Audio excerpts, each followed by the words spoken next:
Assalamualaikum sahabat channel Kawan Horor. Malam ini Kang Carman akan membawakan sebuah kisah dari akun Twitternya @ariltantrums.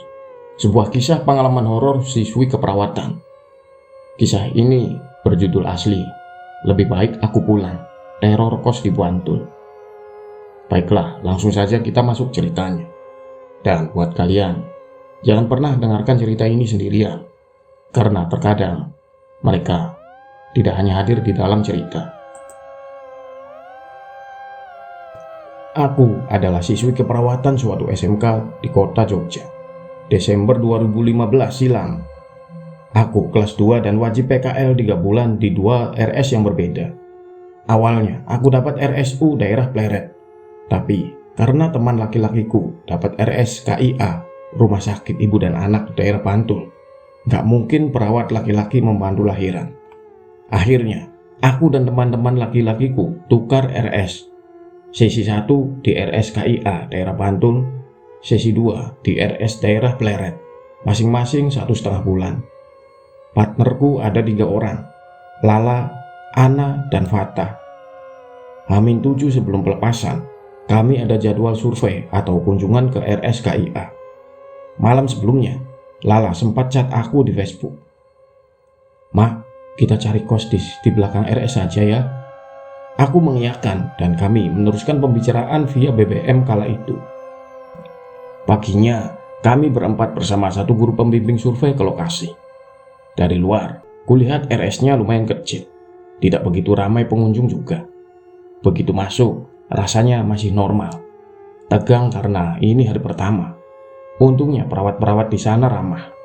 Setelah selesai, aku dan Lala survei ke daerah-daerah di samping RS berharap mendapat kos yang cukup dekat, karena kami ingin bisa hemat. RS itu bukan di tepi desa, tapi memang masih banyak sawah di sana. H-4, Lala kasih kabar kalau ayahnya dapat kos lumayan murah, tapi bukan kos individu, melainkan semacam kamar rumah yang disewakan.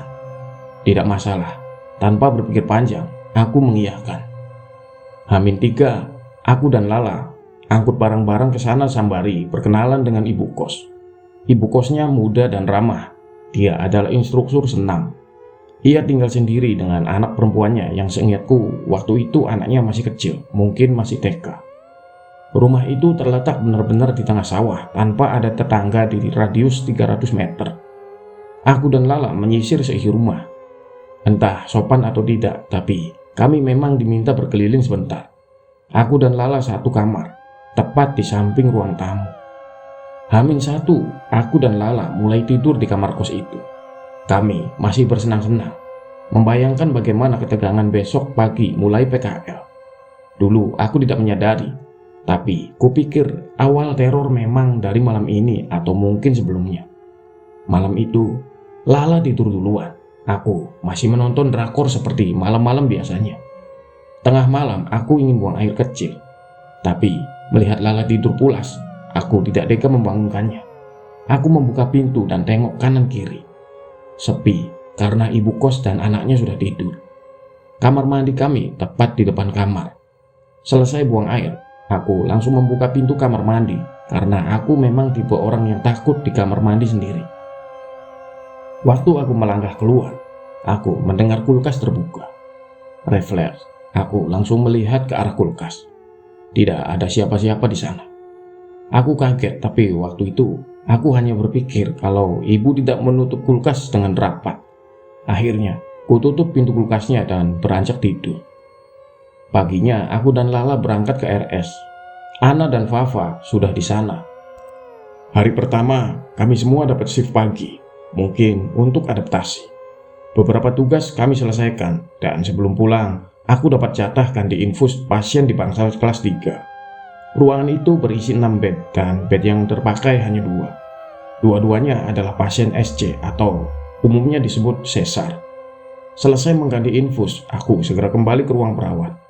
Saat aku berjalan melewati kamar kelas 2, aku mendengar suara lirih, ketukan pintu. Hanya 2 kali ketukan. Aku sempat terkejut dan diam sejenak, tapi kemudian aku mengacuhkannya. Di hari kedua, Ana memutuskan untuk ikut ngekos karena kamar sebelahku kosong. Menurutku, kamar Ana cukup lembab karena tidak ada jendela dan ventilasi, dan rasanya pun tidak nyaman. Tapi kulihat Ana baik-baik saja. Hari selanjutnya, aku shift siang, Lala shift malam. Pagi hari waktu kami berdua masak, ibu kos menghampiri dan bilang, "Dek, nanti ibu nggak pulang. Rara ke rumah budenya. Kalau pergi dikunci ya." Lala menjawab, "Iya bu, nanti malam yang di rumah Eni kok bu. Aku jaga malam soalnya. Ana pagi tapi kayaknya mau pergi sama pacarnya." Aku hanya tersenyum. Mungkin yang kerja di RS sudah paham bagaimana sistemnya. Tapi untuk yang belum tahu, shift malam di RS tersebut mulai jam 8. Sedangkan jam 8 kurang 15 menit sudah mulai tukar jaga dan menginfokan ke pasien kalau perawat yang bertugas sudah ganti. Ketika bersama perawat dan dokter keluar dari bangsa kelas 3 itu, aku di belakang sendiri, di kamar depannya. Kembali lagi aku mendengar suara ketukan pintu itu. Aku sempat berhenti sejenak, tapi salah satu perawat menegurku. "Ayo mbak." Aku sempat penasaran, mengingat di catatan bahwa kamar tersebut kosong sejak aku datang. Tapi lagi-lagi, aku memilih untuk mengajukannya. Mungkin hanya usil seperti RS lain, pikirku. Aku pulang dari RS jam 8 lebih, dengan sepeda motor melewati jalan tengah sawah sekitar 300 meter yang gelap tanpa penerangan dengan beberapa pohon tinggi. Aku tidak berani melihat kanan kiri, hanya terus melaju. Setibanya, ku masukkan motor ke garasi samping dan masuk ke rumah. Untungnya Lala menyalakan semua lampu, tapi tangga tetap gelap. Oh iya, rumah itu punya tangga tapi tidak ada lantai 2. Jadi masih tangga pajangan sebatas untuk menyimpan sepatu-sepatu ibu dan Rara. Aku segera ganti pakaian, kemudian menyalakan laptop mengerjakan askap sembari memutar playlist lagu Noah. Semuanya normal sampai pertengahan lagu Semua Tentang Kita. Aku mendengar langkah kaki entah naik atau turun, tapi memang langkah kaki. Aku memanggil untuk memastikan. "Bu?" Hening, tidak ada jawaban. Lalu aku ingat kalau tangga itu dipenuhi sepatu ibu. Aku lalu berkeringat dingin. Untuk mengurangi rasa takut, aku mengganti lagu yang agak heavy dan mengeraskan volume dan memilih tidur di bawah selimut. Beberapa hari berlalu, semuanya normal. Kali ini aku shift pagi, Lala shift siang. Akhirnya kami tidur bersama lagi. Waktu itu kami tidur mungkin sekitar pukul 10 malam setelah mengerjakan askap bersama. Oh iya, Ana tidak ada karena ia pulang ke rumah setelah bermalam minggu. Malam itu kami tidak menutup jendela karena panas. Kipas besar menyala pun rasanya masih kurang. Kami pikir aman karena jendela itu ada teralis besi meskipun bed kami tepat di pinggir jendela. Dan aku tidur dengan kaki tepat di samping jendela. Saat tidur pulas, aku tiba-tiba terbangun karena terkejut. Aku benar-benar merasakan satu tangan yang begitu dingin menyentuh kakiku. Begitu terkejutnya aku, sampai kakiku menjajal Lala hingga ia terbangun. Tapi aku tidak mengatakan apa-apa. Aku hanya langsung melihat keluar jendela. Mungkin ada orang usil. Tapi saat kulihat keluar, tidak ada siapapun. Kamarku benar-benar di tengah sawah. Jarak antara tanah dengan jendela cukup tinggi dan lebih mengejutkannya lagi, sawah itu belum lama ditanami jadi masih ada air. Aku langsung menutup jendela dan hordengnya, kemudian meminta tukar posisi dengan alasan aku kedinginan. Lala mengiyakan dan kami berdua kembali tidur. "Jam berapa, En?" Lala bertanya sambil mengantuk. Aku melihat ponsel. 1:30. Lalu kami tidur lagi. Kemudian aku kembali terbangun karena ketukan keras di jendela. Jendelaku benar-benar diketuk. Aku mendiamkan beberapa saat dan meringkuk di bawah selimut karena takut. Tapi kemudian terdengar seseorang mengetuk sambil memanggil nama Lala. Aku dan Lala bangun. Kali ini ternyata itu ibunya Lala. Kami keluar dan mempersilahkan ibu bapak Lala masuk. Ternyata mereka kemari karena dapat laporan kalau ada orang yang melihat Lala keluar dengan pria. Kami sontak melihat jam. Pantas saja mereka kaget. Saat itu jam 3 pagi.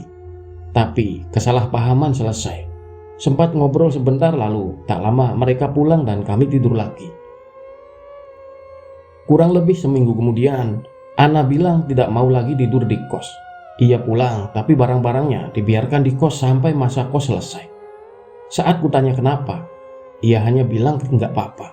Di beberapa kejadian tidak pernah kusebutkan Ana karena memang Ana sering pulang daripada tidur di kos. Setelah Ana pergi, kamar jadi kosong. Tapi yang anehnya, pintu tidak pernah benar-benar tertutup. Misal pagi aku melihat pintunya terbuka sedikit dan aku menutupnya. Lalu saat aku melihat lagi, pintunya kembali terbuka. Akhirnya, beberapa hari kemudian, kamar Ana aku kunci dari luar. Suatu hari aku shift pagi dan Lala siang. Aku pulang ke rumahku di dekat CEC untuk mengambil beberapa barang yang akan kubawa ke kos. Setelah selesai urusan, aku kembali ke Bantul. Aku sampai di jalan depan RS bertepatan azan maghrib hampir selesai. Di pertigaan menuju jalan pulang ke kos, ada tempat tutup. Sembari berbelok, aku jelas melihat ada wanita duduk mengenakan rok putih kotor dengan mata sayu, bibir pucat, kaki dilipat di depan dada, dan kedua lengannya menyilang seolah sedang kedinginan. Kami bertatapan sepersekian detik. Di beberapa detik kemudian, kulihat kaca spion, dan begitu terkejutnya aku bahwa perempuan itu tidak ada.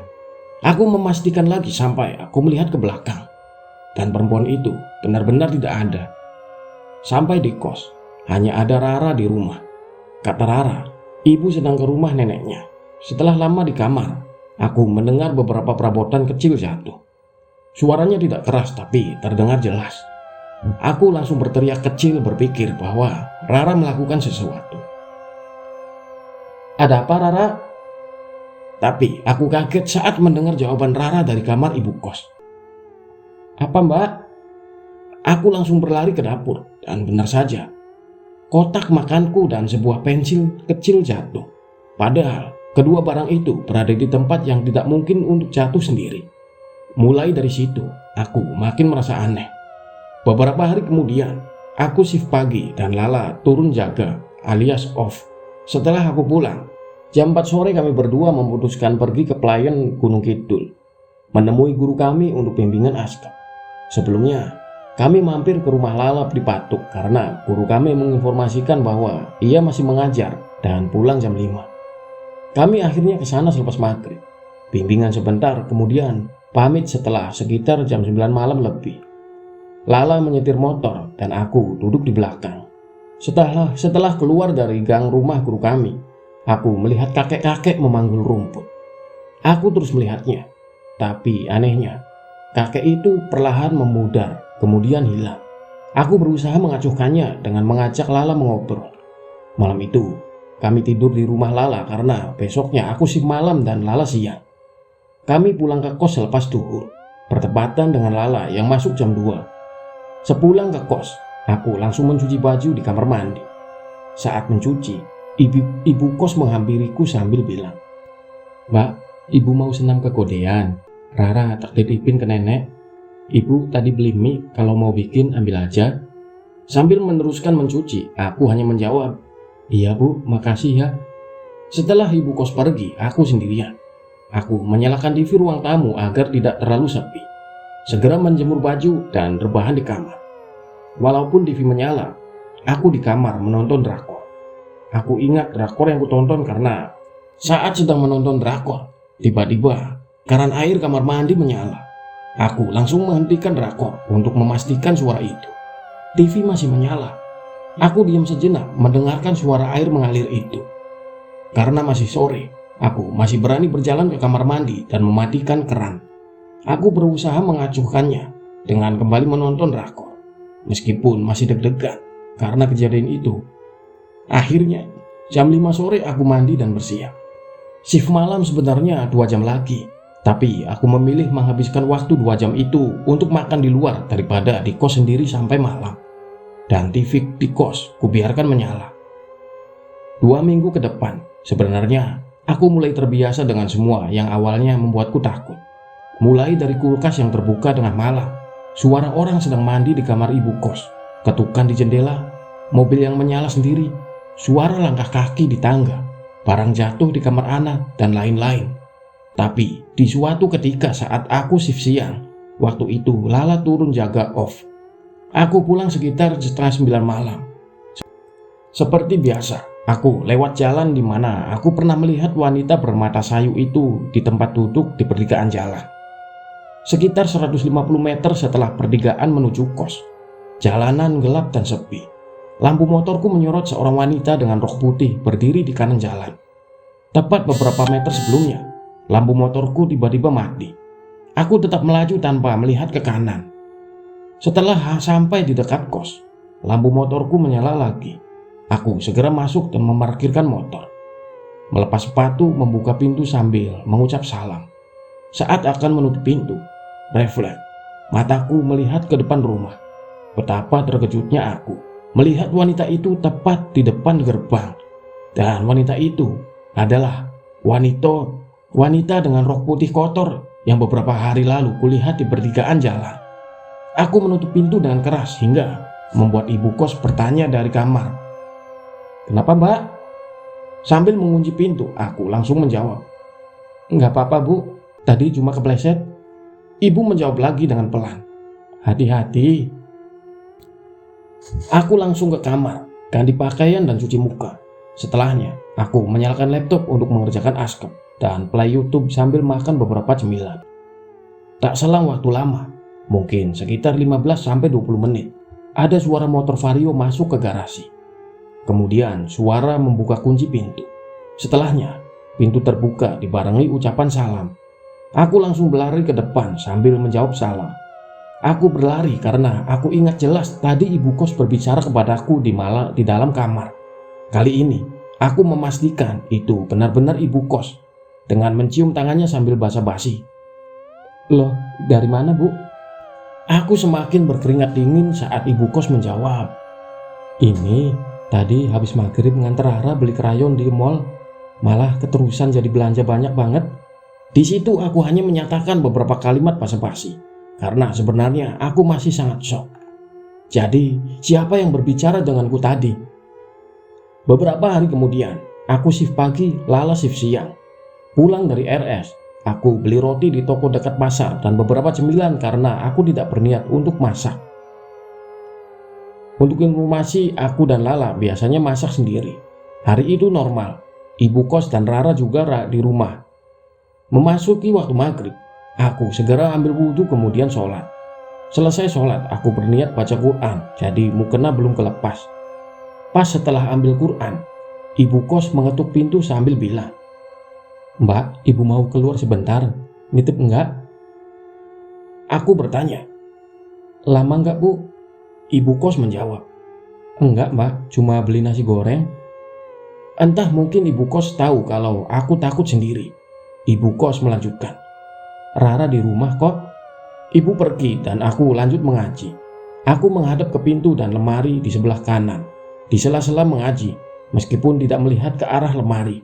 Tapi aku bisa melihat di kaca bahwa ada yang duduk di samping kiriku. Sambil agak takut dan berkeringat dingin, aku tetap lanjut membaca Quran. Kali ini, aku duduk lebih sorong ke kiri hingga mataku tidak melihat ke kaca. Bersamaan aku selesai baca Quran, ibu kos pulang. Hari-hari setelahnya, semua normal karena rumah tidak pernah sepi. Aku dan Lala sering tidur bersama dan ibu kos juga sering di rumah. Sampai suatu ketika, 2 minggu menjelang selesai PKL di RS tersebut, aku shift malam, Lala shift siang. Ba'da Isya selesai bersiap, aku berniat ambil sepatu di samping kulkas. Tepat saat aku membuka pintu kamar, lampu padam. Semua benar-benar gelap. Ku ambil ponsel di tas untuk menyalakan bleach. Kukira mati listrik, jadi aku segera berjalan ke arah kulkas. Selesai ambil sepatu, saat bleach HP menyorot pintu dapur. Sekilas, aku melihat sesuatu mirip kaki besar, hitam dan berbulu jarang. Aku terkejut, tapi bodohnya, aku justru berjalan ke dapur dan menyorot ke arahnya. Saat aku berdiri di pintu dapur dan bleachku menyorot ke arah meja makan, saat itulah aku benar-benar ketakutan. Mataku jelas melihat sosok hitam besar yang duduk di meja makan dengan salah satu kaki selonjor ke pintu dapur tadi. Aku tahu ia duduk tapi tingginya melebihi aku yang sedang berdiri. Saat ku sorot semakin ke atas, mataku semakin terbelalak. Jantungku rasanya mau copot. Keringat dingin saat tahu sosok mata merah itu melihat ke arahku. Matanya benar-benar merah dan menyeringai. Aku balik badan dan lari keluar rumah. Saat itulah aku tahu definisi dari lari tunggang langgang, karena aku benar-benar ketakutan. Aku keluar mengendari motor dengan kencang sambil membaca doa maupun ayat-ayat Quran yang terlintas di benakku. Untungnya, aku masih sempat mengunci pintu. Aku langsung masuk ke ruang perawat. Perawat-perawat di sana yang melihatku ngos-ngosan langsung bertanya kenapa. Aku hanya menjawab, "Nggak apa-apa, Mbak." Tapi tak beberapa lama aku langsung bicara dengan Lala. "Jangan pulanglah, di sini saja. Tidur di sini. Kos mati lampu." Lala mengiyakan. Beberapa perawat hanya menggodaku. Aku hanya tersenyum. Kemudian menatap Lala dengan dalam mengisyaratkan bahwa aku serius. Akhirnya Lala tidur di RS, padahal besoknya ia shift pagi. Saat itu aku masih merasakan perasaan takut itu sampai pagi. Subuh-subuh aku menelpon rumah dan bilang ke ibuku kalau aku mau pulang. Ibu bertanya kenapa berkali-kali, akhirnya aku menjawab, "Yang penting pulang dulu, besok aku jelasin." Paginya, Lala melanjutkan shift dan aku pulang ke kos. Semua baik-baik saja. Aku segera mengemas barang-barang yang diperlukan. Aku berpamitan dengan ibu kos. Ia juga bertanya kenapa dan aku membuat alasan sendiri.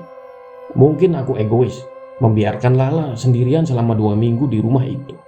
Tapi aku benar-benar tidak mau lagi tidur di sana. Disitulah, 2 minggu menjelang selesai PKL di RS tersebut, aku memilih pulang.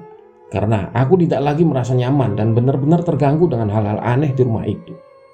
Meskipun perjalanan dari rumah ke RS 45 menit, tapi setidaknya aku nyaman di rumah. Meskipun di perjalanan di RS ada kejadian horor. Yang terpenting, aku tidak lagi berurusan dengan makhluk-makhluk di sekitaran kos tersebut. Di rumah pun sampai sekarang, tak jarang ada penampakan atau sekedar suara usil saat di tengah malam atau saat aku sendirian. Tapi setidaknya, aku sudah terbiasa karena itu ku alami di rumah sendiri dan sudah sejak lama. Maka aku merasa lebih aman dan tetap tenang. Itulah tadi sebuah kisah siswi keperawatan yang sedang PKL ya teman-teman, yang memutuskan meninggalkan rumah kosnya karena sering adanya gangguan suara bahkan penampakan. Tapi si Eni ini tetap melihat hal-hal tersebut ya, walaupun dia sudah tidak tinggal di rumah kos itu lagi. Apakah mungkin si Eni ini adalah indigo ya teman-teman? Yang bisa bantu jawab bisa tulis-tulis di kolom komentar ya teman-teman. Dari kisah ini kita bisa ambil pelajarannya ya, ambil baiknya dan buang buruknya. Semoga kita semua selalu dalam lindungan Allah Subhanahu wa Ta'ala. Dan apabila Kang Carman membawakan cerita ini ada salah kata atau kesalahan pengucapan, mohon dimaafkan ya teman-teman. Akhir kata, wassalamualaikum warahmatullahi wabarakatuh. Salam kawan horor.